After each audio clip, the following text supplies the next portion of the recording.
Hello everyone. In the yesterday's lecture of the Bharatiya Sakshya Adhiniyam, we studied about the introductory part of the BSA, in which we studied how the nature of the BSA is the lex fori. Lex fori, which means law of the forum, not lex loci. Lex loci means law of place. For example, we took the example where a person has committed some offense at the place of the London, and he was arrested at India, and the trial started at the Indian courts and in the Indian courts, right? So lex loci means कि जहाँ पे offence हुआ है, जहाँ पे incident हुआ है London में, तो वहां का लॉ एप्लीकेबल होगा। और लेक्स फोराई मीन्स जहाँ पे ट्रायल चलेगा, law of the forum means law of the court, जहाँ पे ट्रायल आपका चलेगा वहां का लो लगेगा, वहां की लैंड का लो लगेगा। मीन्स मीन टू से कि जो मैंने आपको भी एग्जांपल दिया, इसमें Indian law will apply, not the England law will apply, right. उसके बाद हमने एक सिनेरियो किया था कि अगर किसी पर्सन ने कोई ऑफेंस कमिट करने के बाद किसी मंदिर के किसी पुजारी जी को अपना कन्फेशन दे दिया कि मुझसे ये बहुत बड़ी गलती हो चुकी है, मुझसे अनजाने या जाने में मुझसे मर्डर हो चुका है, सो मुझे मेरे पापा को आप निवारण कीजिए, राइट। तो बाद में पुलिस वालों को पता लगा कि इस पर्सन ने प्रीस्ट को या पंडित जी को अपनी कन्फेशन दी थी। तो हमारा क्वेश्चन ये था कि क्या कोर्ट में हम उस पुजारी को कंपेल कर सकते हैं कि आप आके कोर्ट में ये बताइए कि उसने आपको क्या कन्फेशन किया। सो मेरा इसका आंसर था यस, आप कंपेल कर सकते हैं। हमने बात की थी जो हमारा इंडियन लॉ है, ठीक है, इसमें प्रोफेशनल प्रोफेशनल कम्युनिकेशन को प्रोटेक्ट किया गया है, राइट, नॉट रिलीजियस। चाहे मोरली, चाहे आप कैसे भी आप कह लो कि ये नहीं होना चाहिए, but we talk about the law, we talk on the legal aspects, not on the moral aspects, right. So जो हमारा भारतीय साक्ष्य अधिनियम है या इंडियन एविडेंस एक्ट भी था, उसमें सिर्फ प्रोफेशनल कम्युनिकेशन को प्रोटेक्ट किया गया है, not the religious one.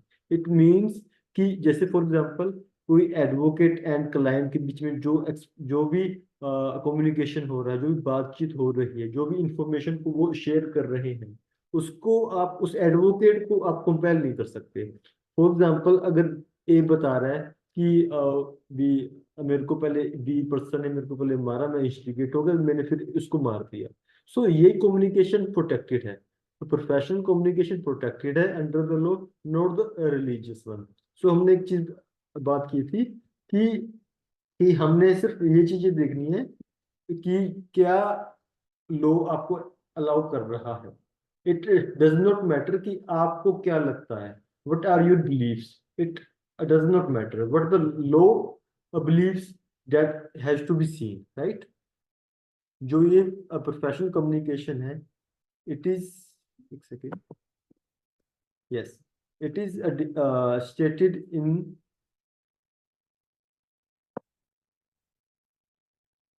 this communication is stated in section 132 to 134 of BSA, जो पहले थे section 126 to 129 of Indian Evidence Act, right.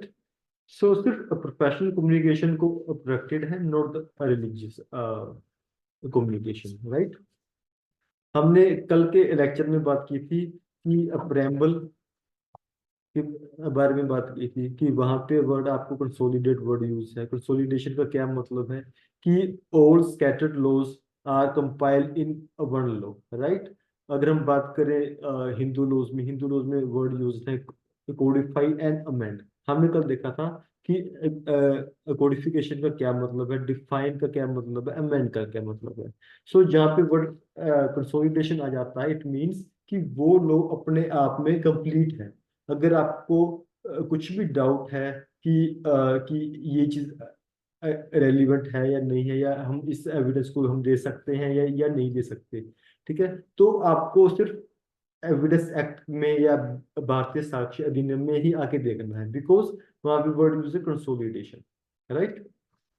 उसके बाद हमने बात की थी एप्लीकेबिलिटी, कि भारतीय साक्ष्य अधिनियम की एप्लीकेबिलिटी क्या है, कि वो किन के ऊपर एप्लीकेबल होता है। हमने देखा था it applicable on the whole of the India, हमने टेरिटोरियल एस्पेक्ट बनाया था, it applicable on the whole of the India, जहां जहां इंडिया की कोई टेरिटरीज है वहां पे एप्लीकेबल होगा। Now after the Jammu and Kashmir reorganisation act 2019, now it is applicable on the Jammu and Kashmir territories also, right? Second aspect हमने देखा था सब्जेक्ट मैटर का। सब्जेक्ट मैटर में it is applicable on the all judicial proceedings इन और before the court. हम बात कर रहे हैं सिर्फ जुडिशियल प्रोसीडिंग्स की, not any proceedings, not the departmental proceedings, right. सिर्फ जुडिशियल प्रोसीडिंग जो कि कोर्ट के सामने हो रही हैं उनके ऊपर ही बीएससी एप्लीकेबल होगा। हमने ये देखा था कि court does not include the tribunals. हमने केस किया था S D Joshi versus high court of judicature of the Bombay, right. उसके बाद हमने देखा था कि इसमें क्या क्या चीजें इंक्लूड नहीं होती। आर्बिट्रेशन इंक्लूड नहीं होता, ट्राइब्यूनल इंक्लूड नहीं होता, डिपार्टमेंटल प्रोसीडिंग्स इंक्लूड नहीं होती, कोई भी कलेक्टर लैंड एक्विजिशन एक्ट में कुछ भी अपनी प्रोसीडिंग्स चला रहे हैं, that is also not the judicial proceedings, right. उसके बाद हमने देखा था it is applicable on all court marshals. Court marshals include जो भी कोर्ट मार्शल्स नेवी में, एयरफोर्स में या आर्मी में हो रहे हैं, उनके ऊपर बीएसए एप्लीकेबल होगा। पहले नहीं होता था, अब ये होगा, राइट। उसके बाद हमने देखा था ये एप्लीकेबल कहाँ कहाँ नहीं होता। It does not applicable on arbitration and affidavits. Affidavits का हमने कंप्लीटली एक लॉ देखा था कि एफिडेविट्स क्या होते हैं, which is given on oath before an authority. Authority ज्यादातर कौन होती है? नोटरी। नोटरी को एम्पावर कौन करता है? Indian oath act, right. उसके बाद हमने बात की थी कि जो एफिडेविट्स का हमने कंप्लीट लॉ देखा था कि उसका क्या यूज है, वो उसको एविडेंस क्यों नहीं माना जाता, राइट। तो बिकॉज अगर हम एविडेंस की डेफिनेशन में देखें उसमें इंक्लूड वो नहीं होता, उसका कोई क्रॉस एग्जामिनेशन नहीं होता। उसके बाद हमने देखा था भी एफिडेविट्स का कहाँ कहाँ लिमिटेड यूज है। हमने देखा था सीपीसी में, सिविल प्रोसीजर कोड में, order 19 and section 30 which talks about the affidavits, right? and in अगर हम बात करें सीआरपीसी की या बीएनएसएस की, वह हमने देखा था सेक्शन 331 से लेके 333 ऑफ बीएनएसएस। वहां पे जहाँ पे पब्लिक सर्वेंट के अगेंस्ट हम कंप्लेंट डाल रहे हैं वहां पे हमें एफिडेविट देना पड़ता था, राइट। सो पहले सीआरपीसी में सेक्शन थे सेक्शन 295, 296 एंड 297, राइट। उसके बाद अभी हम स्टार्ट करेंगे डेफिनेशन से। आप देख सकते हैं सेक्शन 2 ऑफ द बीएसए, भारतीय साक्ष्य अधिनियम, सेक्शन 2 सबसेक्शन 1। अगर आप इसकी सबसेक्शन 1 की लाइंस रीड करोगे, इन दिस अधिनियम, राइट। अगर आप, हाँ जी, डेफिनेशन में क्या लिखा रखा है? इन दिस अधिनियम, इट मींस इन दिस अधिनियम। थोड़ी सी हैंड राइटिंग में थोड़ा कॉम्प्रोमाइज कर लेना। सो इन दिस अधिनियम मीन्स कि जो हम आपको डेफिनेशन बताएंगे वो डेफिनेशंस को आपको सिर्फ इसी लॉ में एप्लीकेबल करना है। अगर मैं आपसे क्वेश्चन पूछूं, does these definitions can be used in other acts, क्या इन डेफिनेशंस को आप किसी और एक्ट में यूज कर सकते हो? आप नहीं कर सकते। ये आपको कौन बताता है? सेक्शन 2 का सब सेक्शन 1 में first 3 lines, first 3 words, in this अधिनियम। इन दिस अधिनियम, इन वर्ड्स का ये मतलब है, right. Unless the context otherwise requires, right. ये क्या है? कोर्ट। सबसे पहले हम देखेंगे कोर्ट की डेफिनेशन, ये हमने कल भी बात की थी, right. First is court. Court includes all judges and magistrates. All judges and magistrates. And all persons legally authorized to take evidence.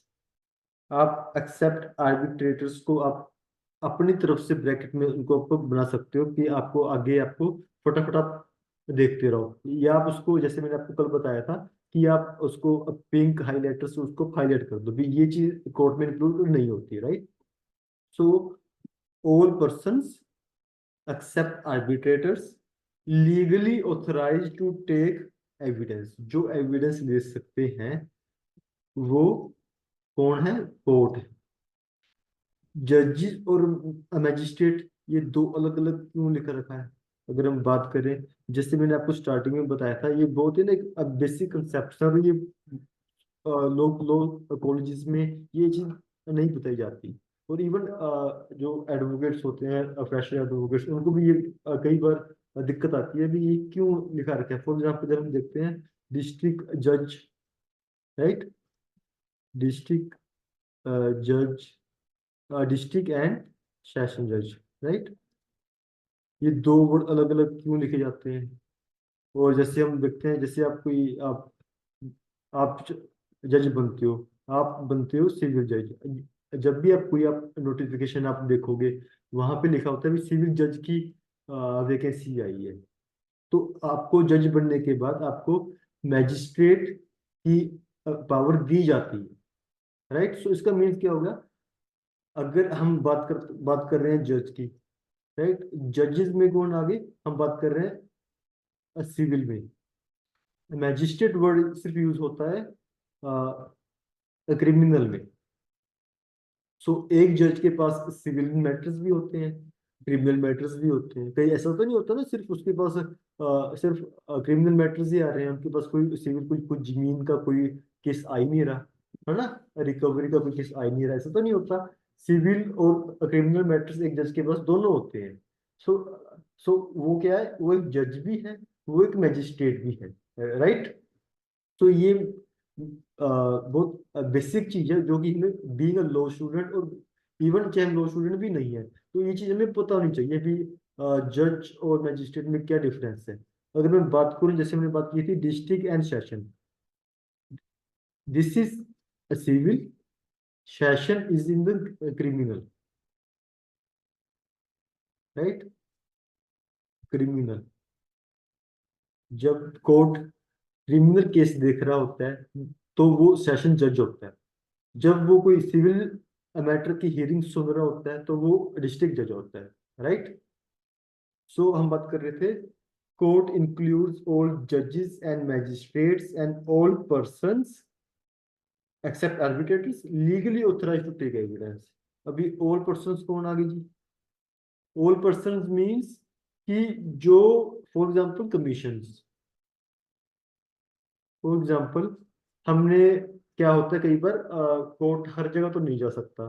For example किसी प्रेसिडेंट का या किसी हाई ऑफिशियल पर्सन का उन्होंने एविडेंस कलेक्ट करना है, उनसे तो उनको कोर्ट में तो नहीं बुलाएंगे, प्रेसिडेंट भी कोर्ट में आ रहा है, राइट। सो क्या करता है कोर्ट? कोर्ट किसी पर्सन को अपॉइंट करके उन्हें उन्हें हम कहते हैं भी कमीशंस, ठीक है। तो वो प्रेसिडेंट के पास जाते हैं, वहां का उनका स्टेटमेंट जो भी उनकी स्टेटमेंट है वहां पे रिकॉर्ड करके लेके आते हैं, राइट। सो इनको भी हम क्या कहेंगे? कोर्ट कहेंगे, राइट।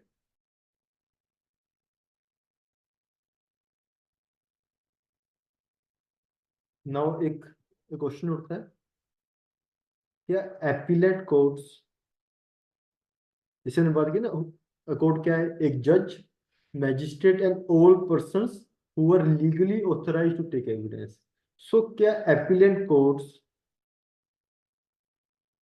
एविडेंस ले सकती हैं? क्या they are authorized to take evidence? Normally क्या बात की जाती है? सारे एविडेंस तो ट्रायल कोर्ट में ले लिए जाते हैं, एपीलेट कोर्ट में तो सिर्फ ऊपर ऊपर से बात की जाती है। क्या एपीलेट कोर्ट्स एविडेंस ले सकते हैं? तो इसका आंसर इज यस, ले सकते हैं। Yes. So they are also the codes, right? Only trial code नहीं है, एप्लिन कोड भी कोड है। अगर मैं बात करूं सीपीसी की, सीपीसी में order 41 rule 27 allows the appellate court to take evidences, right. अगर मैं बात करूं आपसे बीएनएसएस की, ठीक है, या अगर मैं सीआरपीसी की बात करूं, बीएनएसएस में है आपके सेक्शन 432, सीआरपीसी में सेक्शन था section 390, right. So appellate courts are also courts, ये अपना अपने नोटबुक्स में लिखते रहे, ये अपने को आगे भी काम आएंगे, राइट। उसके बाद हम करते हैं डेफिनेशन इफेक्ट की, 2F, section 2 subsection 1 close F, हम इसको एल से प्रोनाउंस करेंगे, राइट। जैसे कोड किस में है, section 2 subsection 1 close A. Now we are going to read the definition of fact. Section 2, subsection 1, clause F. So, fact. What do you mean by fact? Fact क्या होता है? अगर मैं आपसे जनरली बात करूं, जो उसकी डेफिनेशन है, अगर हम इसको रीड करें, means and include anything, state of things, relation of things, capable of being perceived by the senses, or any mental condition of which any person is conscious। कुछ आया समझ में? नहीं आया, बिकॉज बहुत ही, क्योंकि ना एविडेंस लॉ की लैंग्वेज बहुत ही ब्लंट है, बहुत ही उन्होंने शॉर्ट फॉर्म में बता दिया, कोई एक्सप्लेनेशन कुछ नहीं है। अगर हम बात करें आईपीसी या बीएनएस की, है ना, उसमें अच्छे से बताया कि अभी अगर आपने ऐसे करके ऐसे ऑफेंस किया तो ये भी चोरी है, अगर आपने किसी की भी जेब भी मार ली तो वो चोरी है। इसमें इन्होंने सीधी बस कुछ लिख रखा है, anything, everything, like anything, state of thing, relation of things, right. तो इसको मैं आपको एक्सप्लेन करके बताता हूँ।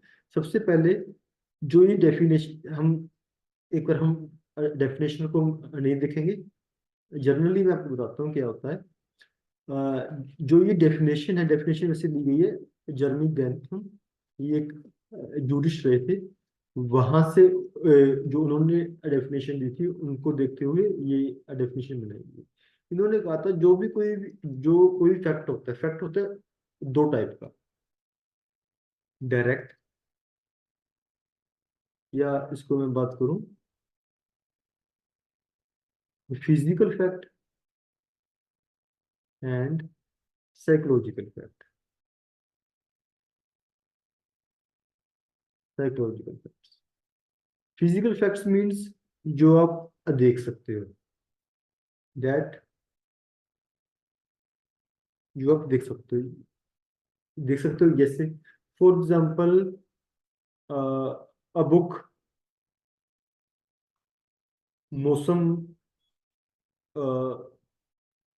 फॉर एग्जांपल मौसम गर्म है, समर्स चल रही है ना, बहुत धूप है, दैट इज फिजिकल फैक्ट, आप फील कर सकते हो। मींस जो आप, आपकी सेंसेस कितनी होती हैं, 5, 6, वो वैसे कह देते हैं 5 सेंसेस होती हैं, देख सकते हैं, स्मेल कर सकते हैं, सुन सकते हैं, ठीक है, फील कर सकते हैं उसका टेक्सचर क्या है। फॉर एग्जांपल इसका सरफेस थोड़ा सा सॉफ्ट है, इसका सरफेस सॉफ्ट है, so I can feel, it is a physical fact, right.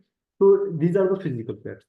Psychological facts means जो मैं, जो हम देख नहीं सकते, इट मीन्स जैसे फॉर एग्जांपल ए बी को पसंद नहीं करता, राइट।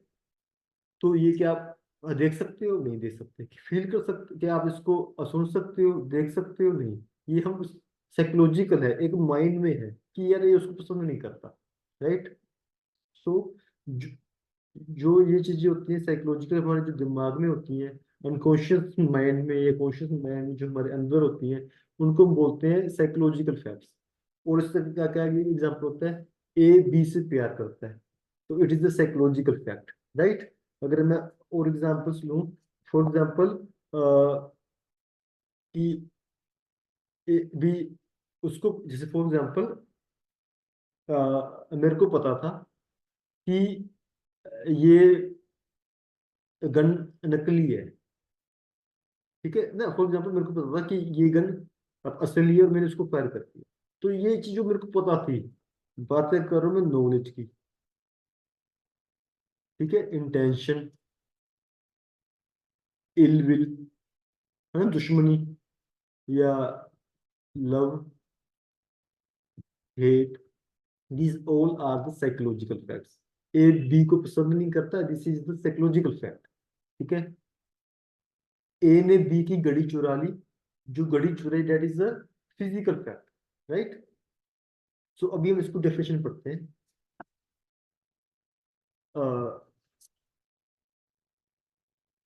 फैक्ट नहीं, इसके पहले हम ये चीज रखते हैं, जो फिजिकल फैक्ट्स होते हैं, these are approved by direct evidences,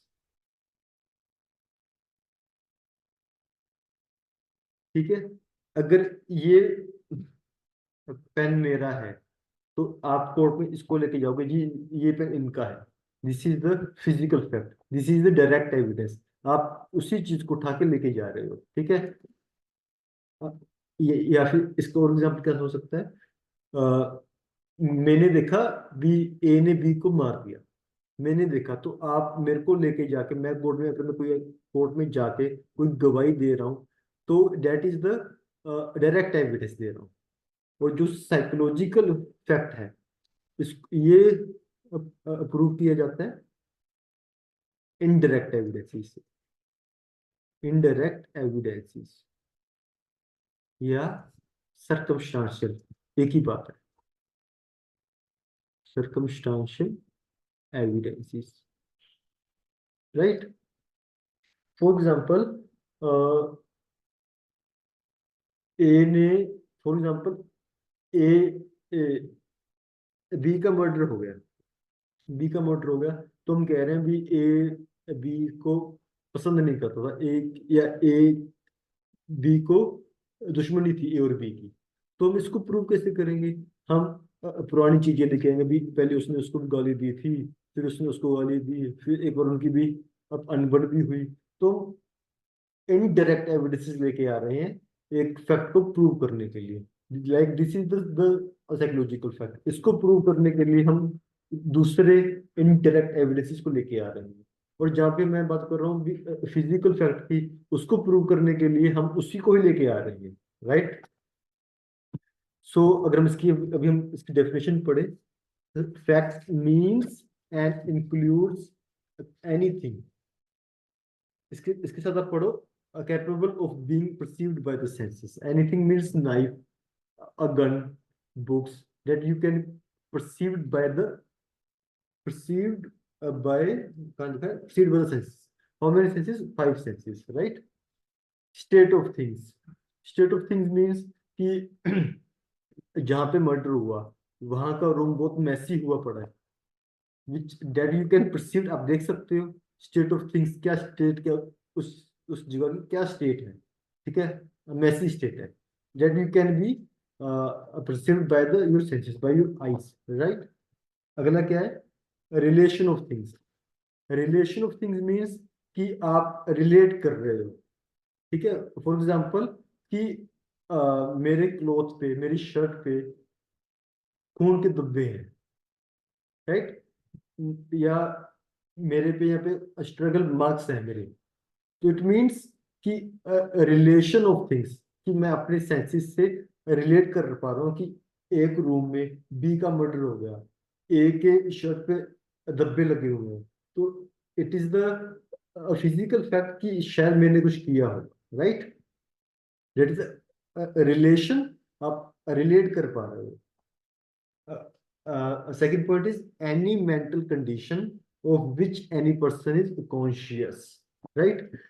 mental condition में विच इज आ गई, साइकोलॉजिकल फैक्ट्स आ गई, कि जब बंदा कॉन्शियस है तब उसकी क्या मेंटल कंडीशन है, दैट इज द फैक्ट। इसमें एक वर्ड यूज किया गया है कॉन्शियस, एक जूरिस्ट थे सिगमंड फ्यूड, सिगमंड फ्यूड, इन्होंने बताया था कि अगर ये चीजें ना, अगर आपने सोशियोलॉजी पढ़ी होगी, या उसमें बताई जाती है, जो एक माइंड है, माइंड के तीन एलिमेंट्स होते हैं, conscious, subconscious, or unconscious,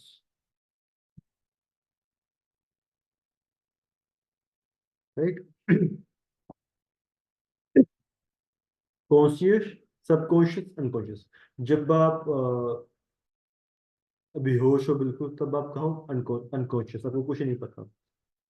subconscious आपकी बैक ऑफ द माइंड थोड़ा थोड़ा है, आपको आइडिया है, सारा नहीं, तो it is also not the fact. Conscious जब आप अपने होशो आवाज में हो, जो आपकी तब मेंटल कंडीशन है, हम उसको बोलते हैं फैक्ट, राइट? तो it is the meaning of the theft.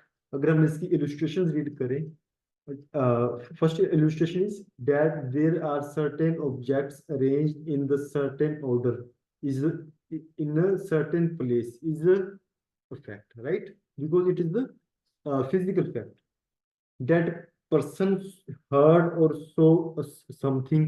मैंने कुछ देखा, एक मर्डर हो रहा था, तो ये क्या है? It is a fact. that person said certain words, मैंने कुछ words मैंने कहे, it is also a fact। Next is that person holds a certain opinion, has a certain intention, acts in good faith or fraudulently, or uses a particular word in a particular sense, or is or was at the specified time conscious of a particular sensation, is a fact।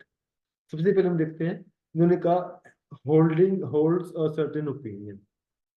क्या कोई opinion दे रहा हूं मैं?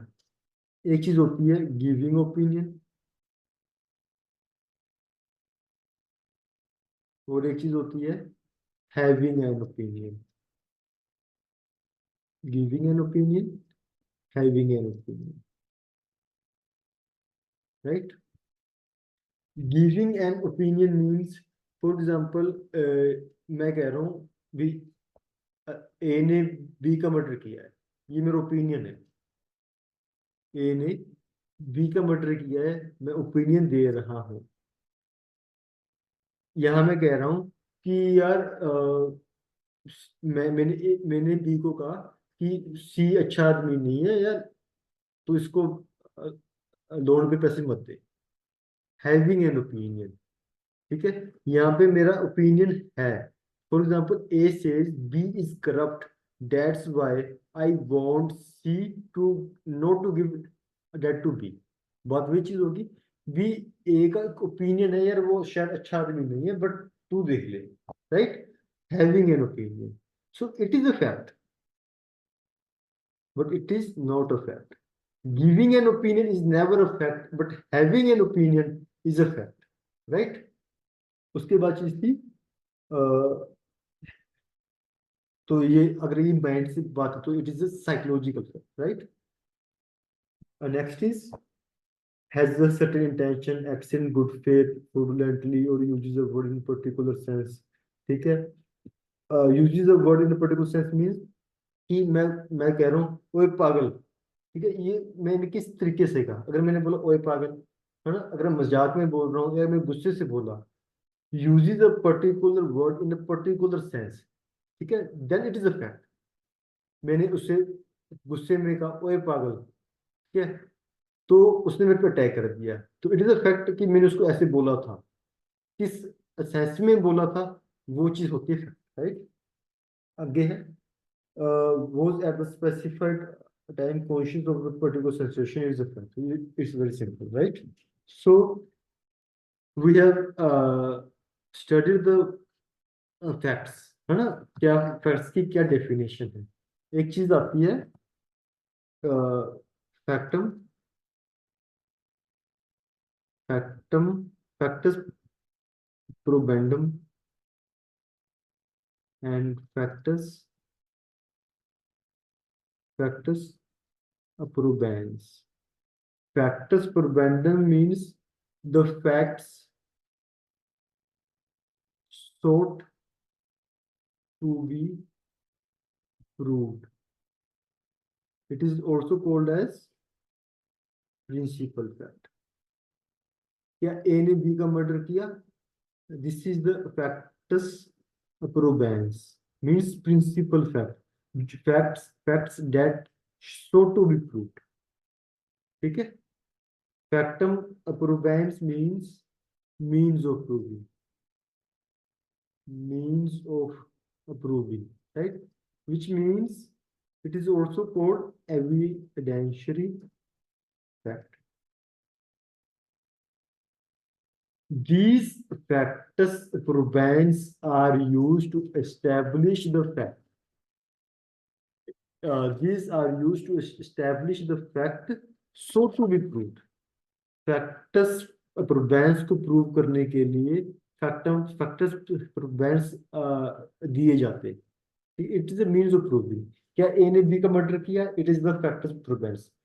B ने देखा था जी, ठीक है, बी के पास ए के पास चाकू कवर हुआ, तो these are the factum probans, right. So ये चीज आपको कई बार पूछ ली जाती है, प्री में या मेंस में, इंटरव्यू में आपसे पूछ लेते हैं ये चीजें। तो ये ना जो चीजें मैं आपको नोट डाउन करवाता हूँ कि ये चीजें प्री में हैं, आपसे पूछ लेते हैं मेंस में या इंटरव्यू में, आप उसके ऊपर अपने नोटबुक पे उस टॉपिक के ऊपर वो चीज आप लिख लिया करो भी, ये चीजें प्री के लिए इंपॉर्टेंट है, ये चीजें मेंस के लिए इंपॉर्टेंट है। ये आप क्या करो, एक अपने नोटबुक के लास्ट पेज पे आप लिख सकते हो कि पेज नंबर इस पे अप्रैल के लिए, जब भी आपका अप्रैल का एग्जाम आए तब आप फटाफट वो चीजें पढ़ लो, राइट।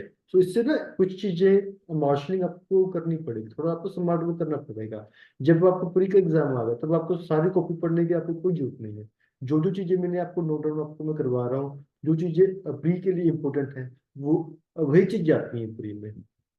और जब आपका इंटरव्यू होगा तो वो आप इंटरव्यू के लिए सिर्फ वो चीजें आप देख सकते हो कि सर ने कहा था कि ये चीजें पूछ सकते हैं कि फैक्ट के बारे में या फैक्टम प्रोबेंस से फैक्टम प्रोबेंटम के बारे में, राइट। तो इसको सिंपलीफाई करने के लिए आप इसको ऐसे लिख सकते हो, I use factum probans to prove factum प्रोबेंडम।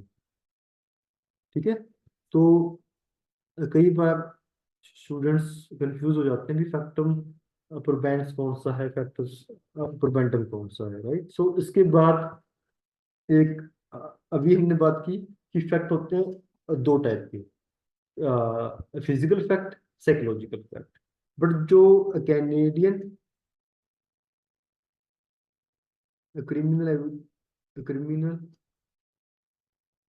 Evidence law है, वो कहते हैं जी फैक्ट्स 23 प्रकार के होते हैं।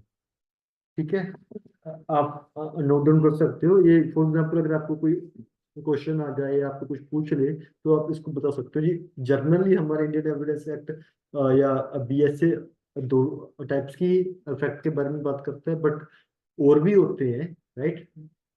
तो आप लिख सकते हो affirmative facts, affirmative facts, antecedent facts. Antecedent means past. First is affirmative facts. Second is antecedent facts. Third is direct facts. अभी हमने बात की ना। Fourth is circumstantial facts. Fifth is collateral facts. Sixth is constituent facts. Sixth is constituent facts. Next is contemporaneous facts. Contemporaneous facts. अगला disputed facts. Next essential facts. Next, inculpatory facts. Inculpatory facts. Next is exculpatory facts. Exculpatory facts. Next, relevant facts. Relevant facts. Irrelevant facts. पहले था relevant facts, अब है irrelevant facts. Negative facts. Negative facts, notorious facts, main main facts, similar facts, subsequent facts, undisputed facts,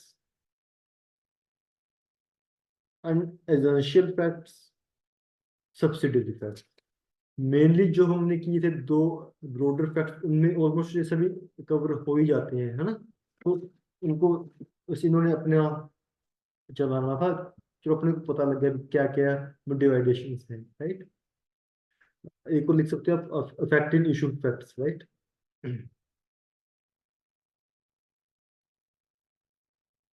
तो तो अभी हम बात करेंगे रेलिवेंसी के बारे में।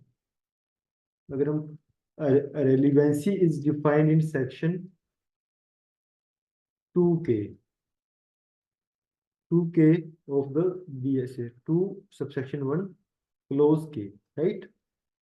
So it states a fact is said to be relevant to another when it is connected with the fact in any of the ways referred to in the provisions of this अधिनियम relating to the relevancy of facts। अगर हम बात करें relevancy of facts कौन से chapter में है, chapter 2 part 2, ठीक है। That deals with the section 3 से लेके 50 of the BSc।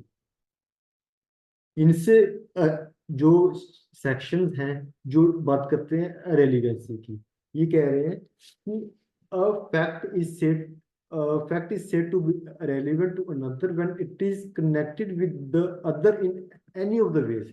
any of the ways कौन से, जो हमारे 3 से लेके 55 तक, 3 से लेके 50 तक जो भी हमें बता रहे हैं, in any of the ways अगर कोई एक फैक्ट दूसरे फैक्ट से इस तरीके से कनेक्टेड है जो कि हम बताएंगे, तभी वो फैक्ट रेलिवेंट होगा, अदरवाइज वो फैक्ट रेलिवेंट नहीं होगा, राइट। इसके साथ हम रीड करेंगे section 3।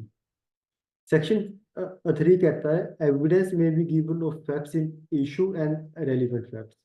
Evidence may be given in any suit or proceedings of the existence or non-existence of every fact in issue and of such other facts as are hereinafter declared to be relevant and of no other। इसमें हमारा जो main चीज है देखने के लिए वो है hereinafter declared to be relevant। hereinafter means 3 के बाद जो हम आपको बताएंगे, 3 के बाद जो हम अभी आपको बताएंगे सिर्फ वही चीजें ही रेलिवेंट हैं, उसके बाद ऑफ नो अदर, उसके बाद कुछ रेलिवेंट नहीं है। इट मींस यहाँ पे जुडिशियल डिस्क्रिशन नहीं है, राइट। जो लो कह रहा है वही है, आप अपनी मर्जी से कुछ चीज को आप रेलिवेंट है, आप रेलिवेंट आप उसको नहीं कर सकते, जो हमने कह दिया वही है। सो इससे जुडिशियल डिस्क्रिशन खत्म हो चुकी है, जुडिशियल रिस्ट्रेंट लग चुका है, राइट। ये पहले सेक्शन थे, सेक्शन 5 से लेके 55 इंडियन एविडेंस है, राइट। सो एक चीज, एक क्वेश्चन अराइज होता है,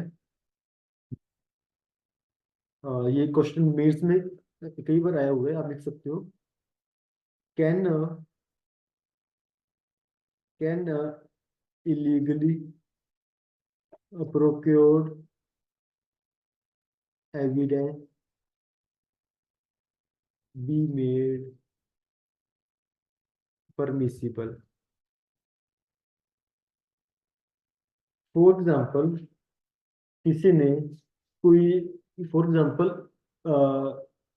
मैंने बी को कोई लैंड सेल की थी, ठीक है। उसके कागज, फॉर एग्जाम्पल कुछ ऐसा कोई एविडेंस है, वो किसी के घर में पड़ा है, मैं उसके घर में रात में ट्रेसपास करके, राइट, ट्रेसपास करके उसके कमरे में जाके उसके प्राइवेसी को ब्रीच करते हुए उसके लॉकर से वो डॉक्यूमेंट चुरा के लेके आया, तो क्या उस इस इलीगली एविडेंस को, जैसे मैंने इलीगली मीन्स यूज करके मैंने एविडेंस को मैंने प्रोक्योर किया, तो क्या हम उस एविडेंस को कोर्ट में दे सकते हैं, या कोर्ट उसको मना कर देगा भी नहीं हम नहीं लेंगे, बिकॉज इट इज द आपने इलीगल मीन्स से अपने एविडेंस को प्रोक्योर किया है, राइट? सो हमारा लॉ सीधा सीधा कहता है ends matter not the means. Ends matters not the means, कि आप कैसे लेके आए उससे हमें कोई मतलब नहीं है। क्या आप एंड आप ले आए ना, तो वो चीज आपको दिखी जाएगी, राइट? इसमें आप लिख सकते हो,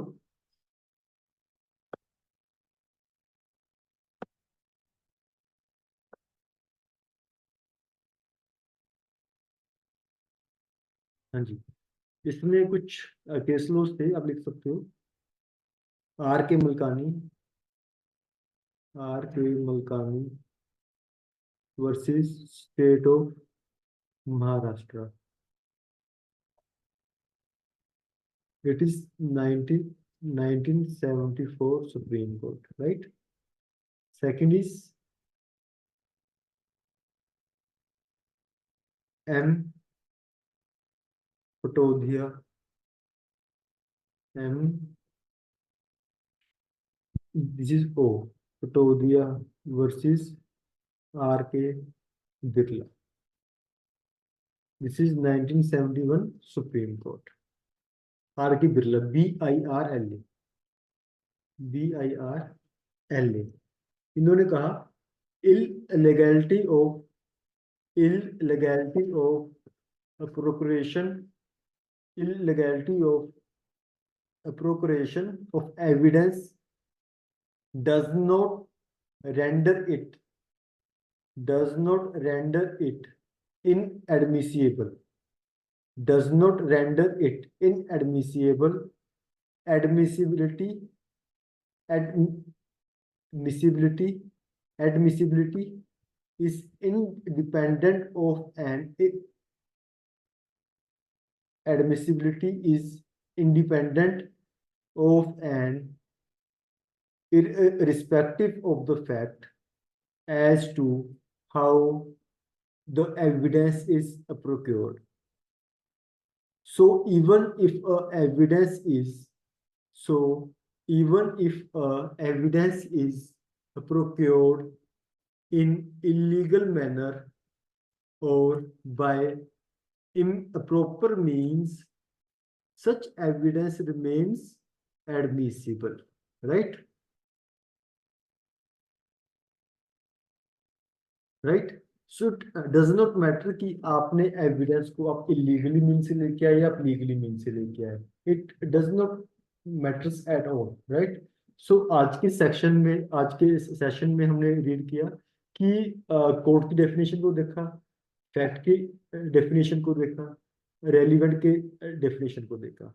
एक चीज है कि मैं आपको इतने स्लोली और आपको इतनी थ्रोली इसलिए पढ़ा रहा हूँ बिकॉज जो BSc है, BSc का अगर मैं बात करूँ सिविल लॉ 1 में जो आपके मेंस के एग्जाम होते हैं, civil law 1, civil law 2, criminal law, English और हिंदी और जो भी लैंग्वेज होगी, जो ये आपके दो पेपर हैं, सिविल लॉ 1 और second is third is criminal law, इन दोनों में BSc एविडेंस लॉ आता ही आता है। क्रिमिनल लॉ में अराउंड 50-60 मार्क्स का आता है, और सिविल लॉ 1 में 50-60 मार्क्स का आता है। सो आप इसको इस तरीके से कवर कर सकते हो, आपकी 100 क्वेश्चन का इसी ये सबसे छोटा और सबसे इजी सब्जेक्ट है जिससे आप मार्क्स अपने ज्यादा से ज्यादा आप ले सकते हो, राइट? सो आज के लिए हम इतने रखते हैं। Thank you so much.